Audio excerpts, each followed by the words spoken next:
मैं एक बार फिर आपका स्वागत करता हूं इस अबंडेंट लाइफ टेलीविजन प्रोग्राम में। दोस्तों, मुझे भरोसा है जो संदेश मैं आपको दे रहा हूं ये आपके लिए आशीष है।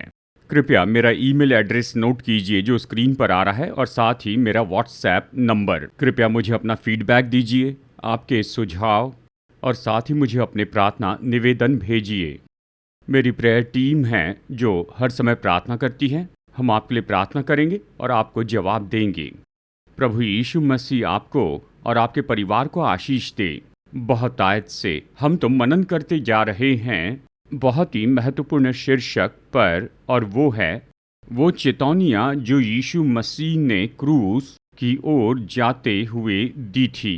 अब तक मेरे दोस्तों, मैंने आपको बताया है वो 3 सबसे महत्वपूर्ण चेतावनियाँ जो यीशु ने अपने चेलों को दी थी, जैसे यीशु अपना क्रूस उठाने के लिए जा रहे थे। अब आइए चौथी को देखते हैं।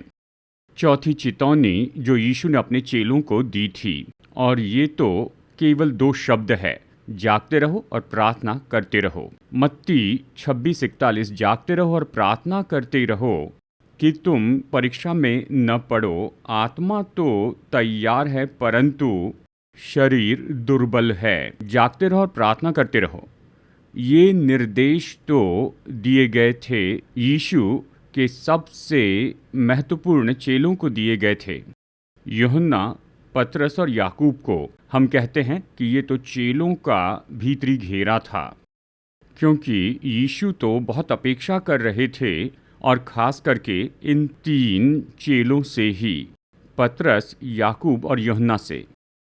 यहाँ संदर्भ क्या है? संदर्भ तो यही है, यीशु तो क्रूस पर अभी मरने ही वाले थे और मानवीय पापों के लिए प्रायश्चित करने वाले थे, और ये तो आसान नहीं था।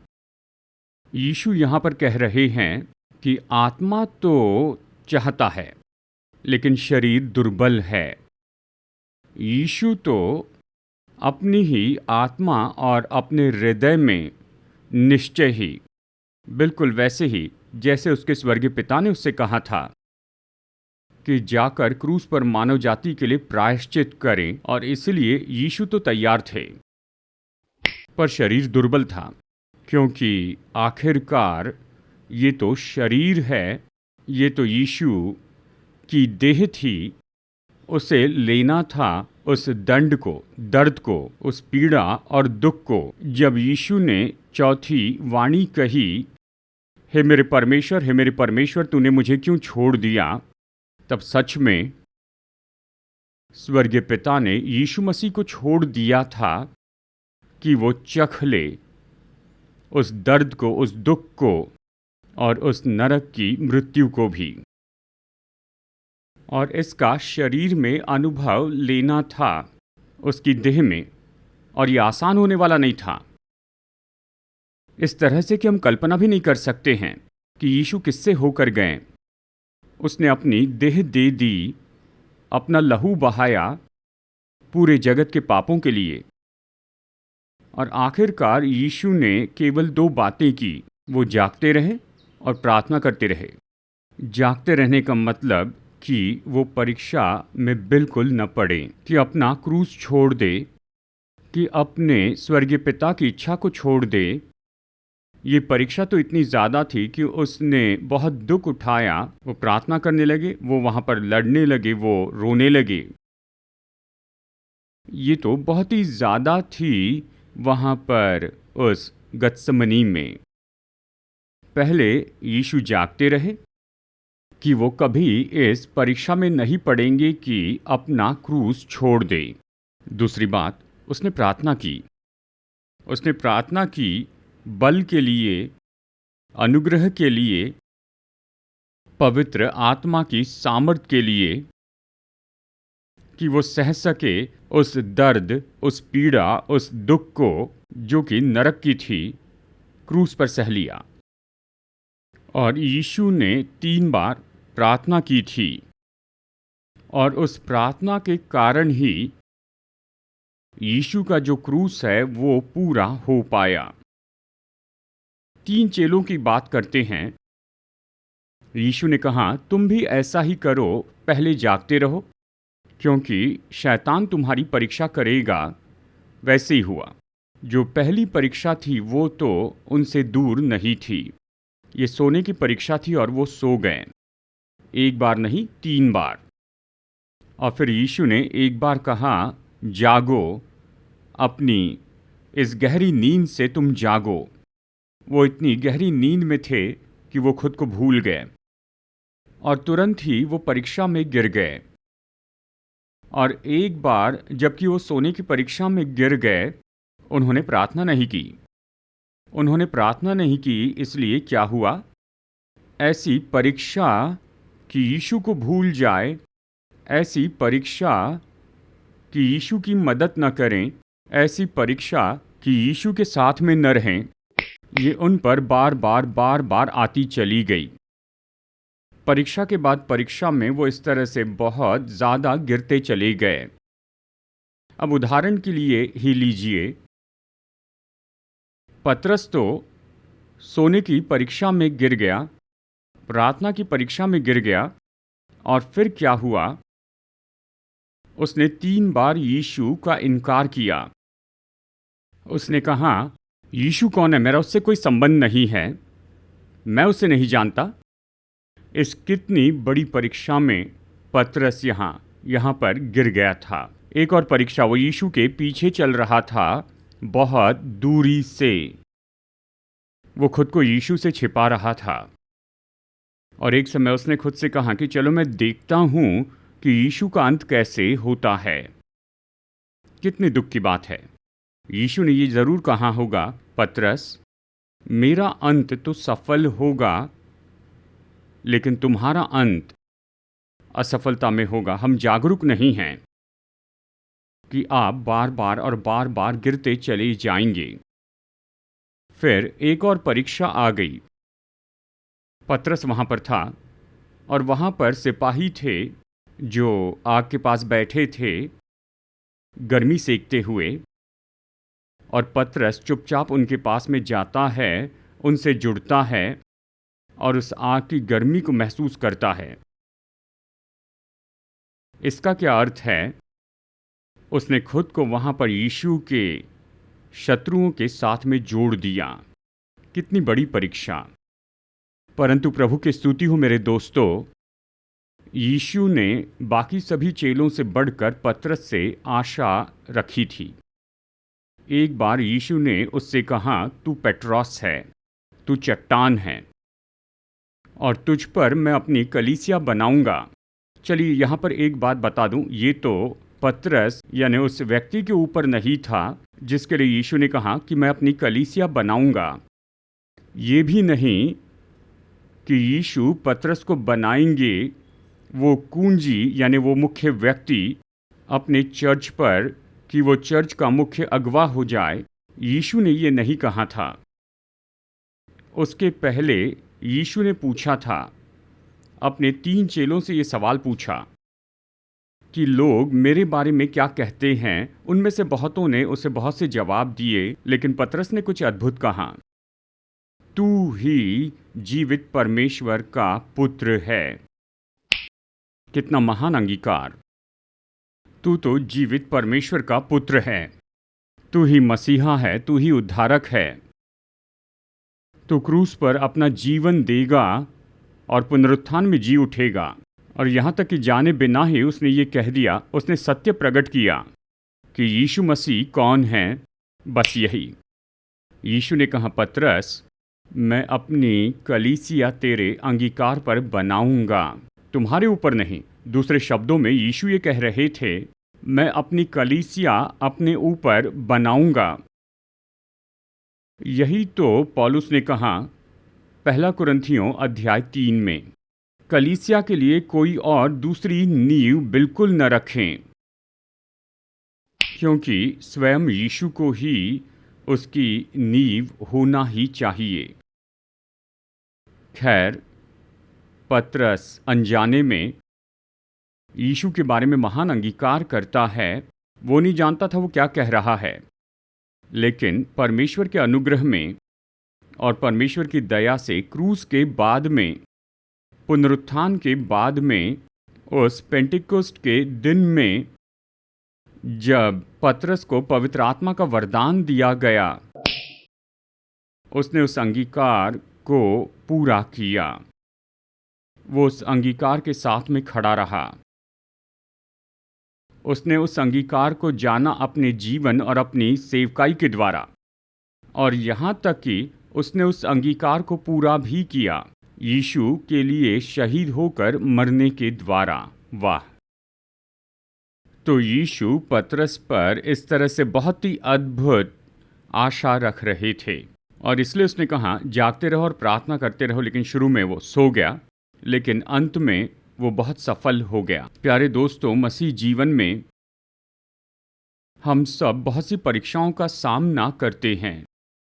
व्यक्तिगत जीवन में, विवाह में, परिवार में, जवान लोग, प्रभु के दास, सेवकाइयाँ, कलीसियाएं।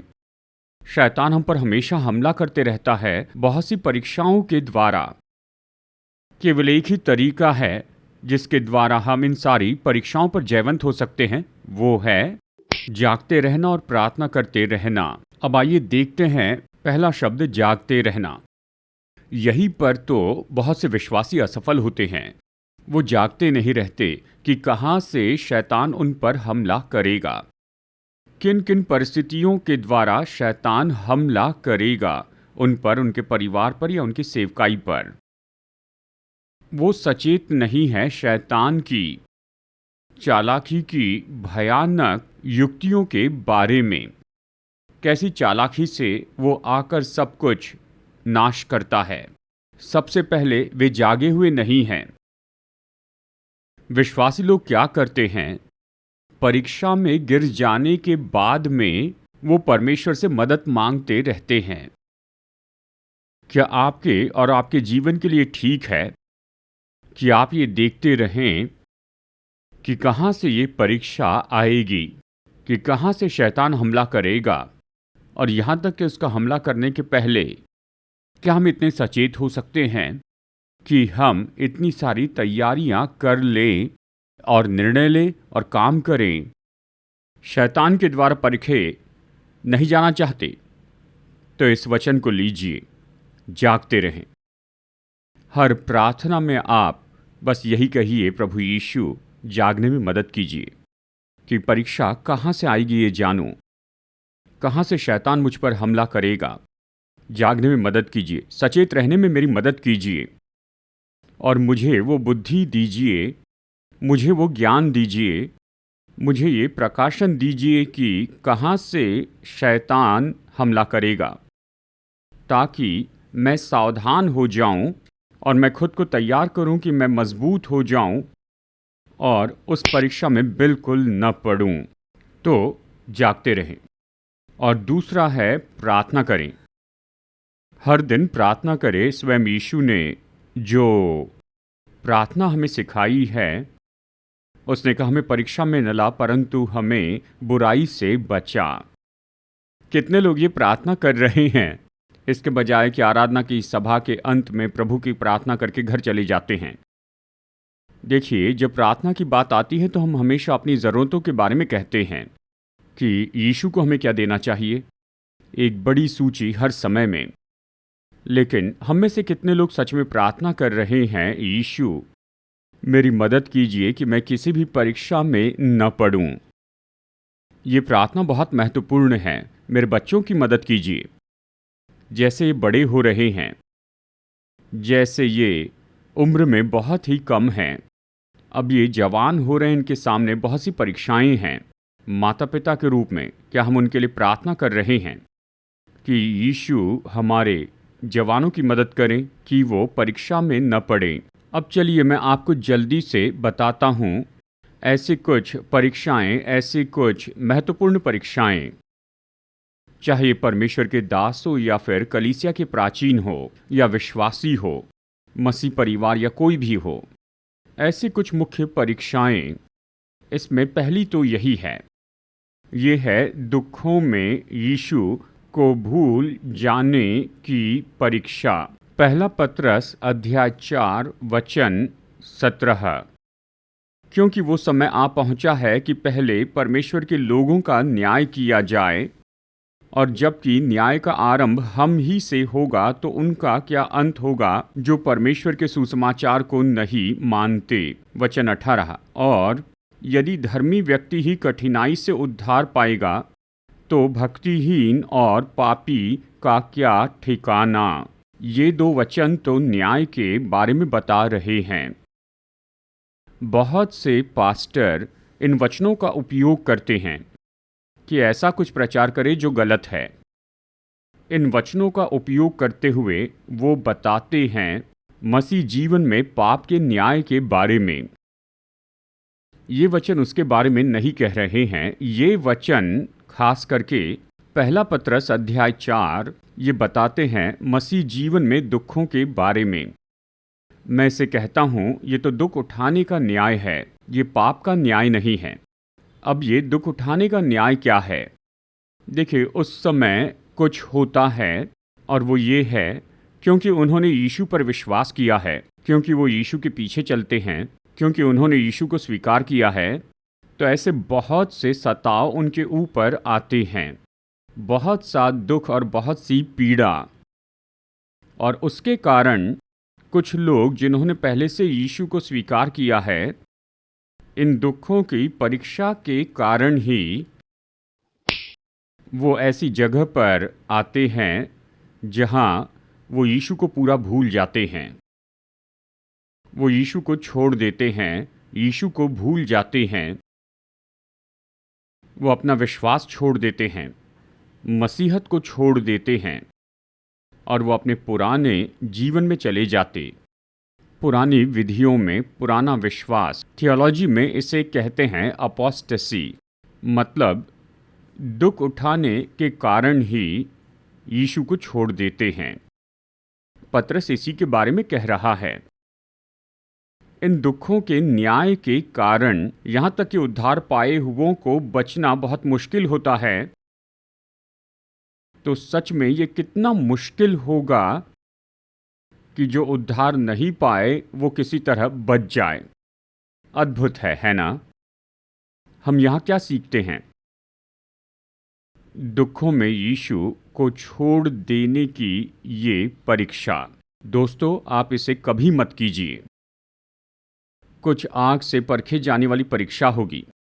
तो शैतान यही तो करता है, वो शरीर में दुख लेकर आता है और हमारी आत्मा को चुरा लेता है कि हमारे उद्धार को छीन ले, कि हमें यीशु से दूर कर दे, कि हम यीशु को छोड़ दे। तो मेरे दोस्तों, आप कभी भी इस तरह की परीक्षा में न पड़े। किसी सताव के कारण या दुखों के कारण, समस्याएं और मुश्किलों के कारण आप कभी भी यीशु को मत भूलिए। एक बार जब यीशु हमारे जीवन से दूर हो जाते हैं तो उद्धार चला जाता है। इसके लिए सावधान रहे। कुछ भी हो, इस संसार में हमारा जीवन थोड़े समय का है, लेकिन अनंत काल तो हमेशा के लिए है। आप इस समय जिसमें से भी होकर जा रहे हैं, चाहे ये सताव आपके परिवार के सदस्यों से आ रहा है, यानी समाज से, शैतान से, कभी भी यीशु को आप मत छोड़िए। उसे थामे रहें, उससे प्रार्थना करें बल के लिए, अनुग्रह के लिए। जैसे यीशु ने प्रेरित पौलुस को अनुग्रह दिया था कि अपने कांटे पर जयवंत हो, वो हम में से हर एक को वो अनुग्रह और क्रूस की वो सामर्थ्य देंगे। आप कभी भी इस तरह की परीक्षा में न गिरें या यीशु को भूल जाना केवल दुखों के कारण। और फिर ऐसी दूसरी परीक्षा है जो हमारे मसीह जीवन में हमेशा होती है, और वो परीक्षा है कि शैतान हमें जो वचन प्रचार किया गया है उससे चुरा लेता है। अब यीशु ने इसके बारे में बताया बोने वाले के दृष्टांत में। मैं आपके लिए पढ़ रहा हूँ मत्ती अध्याय 13 और वचन 19। जो कोई राज्य का वचन सुनकर नहीं समझता, उसके मन में जो कुछ बोया गया था उसे वो दुष्ट आकर छीन ले जाता है। ये वही है जो मार्ग के किनारे बोया गया था, यानी ये मार्ग के किनारे का बीज है। इन दिनों में मेरे दोस्तों परमेश्वर के वचन की बहुतायत है। हमारे चर्च में, टेलीविज़न पर, इंटरनेट पर, लिटरेचर में, सेल फोन में बहुत सा परमेश्वर का वचन है और हर समय इसे हम सुनते हैं। लेकिन सवाल तो ये है, हम जो वचन सुन रहे हैं उसमें से कितना सच में हमारे जीवन में फल ला रहा है। दूसरे शब्दों में, हम जो वचन सुन रहे हैं उसमें से कितना हम मान रहे हैं, हम उसे पूरा कर रहे हैं। ये हृदय जो मार्ग के किनारे वाला है, ये कठोर हृदय है। वचन तो बोया गया, लेकिन हृदय कठोर होने के कारण बीज तो बीज के रूप में ही रह गया और आकाश के पक्षी उसे लेकर गए। और यीशु ने कहा, ये शैतान है जो वचन चुरा ले जाता है। जानते हैं, पास्टर के रूप में, प्रचारक के रूप में और एक विश्वासी के रूप में हमारे जीवन में हम परमेश्वर का वचन बहुत सुनते हैं। बहुत सी प्रेरणा, बहुत सी शिक्षाएं, बहुत से सत्य। क्या सच में हम उन वचनों को गंभीरता से ले रहे हैं? क्या हम उन्हें पूरा करने की कोई कोशिश कर रहे हैं? चर्च में बहुत अच्छा संदेश सुनने के बाद, अपने घर जाने के बाद, हम में से कितने लोग पवित्र आत्मा से प्रार्थना कर रहे हैं, पवित्र आत्मा कृपया पूरा कीजिए उस वचन को जो आज मैंने सुना है कि मेरे जीवन में ये फलवंत हो। कितने लोग ऐसी प्रार्थना करते हैं? मुझे नहीं लगता बहुत से होंगे। बस इतना ही, जब रात हो जाती है और जबकि अगली सुबह होती है, सब चला जाता। यही तो हो रहा है। बहुत ज़्यादा परीक्षा होती है। लेकिन परमेश्वर के वचन की सुंदरता क्या है? यीशु ने ये कहा, मनुष्य केवल रोटी ही से जीवित नहीं रहेगा, परंतु परमेश्वर के मुख से निकलने वाले हर वचन से जीवित रहेगा। परमेश्वर का वचन ही जीवन है। यह हमें इस पृथ्वी पर बहुतायत का जीवन देता है और यह हमें स्वर्ग में अनंत जीवन देता है। केवल तब जब हम इसे मानते हैं, केवल तब जब हम इसे पूरा करते हैं। तो अगली बार जब हम परमेश्वर का वचन सुनते हैं, यहाँ तक कि अभी, क्या आप प्रार्थना करेंगे आज रात या फिर कल सुबह कि जो वचन आप सुन रहे हैं, यहाँ तक कि जो संदेश आप अपने चर्च में सुन रहे हैं, ये तो पूरे हो जाएंगे आपके जीवन में। और ये केवल तब होता है जब आप मजबूत निर्णय लेते हैं कि आप इसके पीछे चलेंगे और मजबूत प्रार्थना जीवन से इसमें बने रहते। और फिर एक और भयानक परीक्षा है जिसका हम सब सामना करते हैं हमारे मसीह जीवन में, और वो है यानी शरीर की परीक्षा।